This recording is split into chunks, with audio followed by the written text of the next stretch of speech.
ओयो हे अनेक जोडप्यांचं खासगीत भेटण्याचं खास स्थान.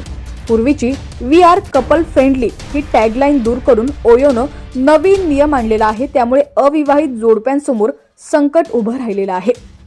हॉटेल बुकिंग कंपनी ओयोनं मोठा निर्णय घेतलाय. कंपनीनं नवीन चेक इन नियम लागू केलेले आहेत. नवीन नियमानुसार ओयो हॉटेलमध्ये अविवाहित जोडप्यांना आता रूम मिळणं अवघड होणार आहे. केवळ पती पत्नीलाच हॉटेलमध्ये रूम देण्याचा नियम करण्यात आलाय. त्यासाठी आवश्यक पुरावा दाखवावा लागेल. ऑनलाईन ऑफलाईन बुकिंगसाठी हा नियम लागू करण्यात आलेला आहे.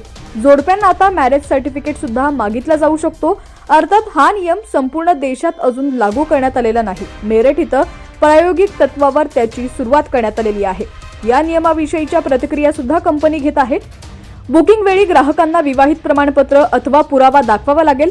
कंपनीच्या या नवीन नियमांमुळे ओयो हॉटेलमध्ये जाणाऱ्या अविवाहित जोडप्यांना धक्का बसलाय. सामाजिक संवेदनशीलता, परंपरा याचा आधार म्हणून हा नियम लागू करण्यात येत असल्याचं कंपनीचं म्हणणं आहे. मेरठसह इतर शहरात अनेक संघटना, व्यक्तींनी अविवाहित जोडप्यांना रूम देण्यास विरोध केला होता. या नियमाचं अवलोकन करण्यात येत आहे. त्याची वेळोवेळी समीक्षा करण्यात येईल.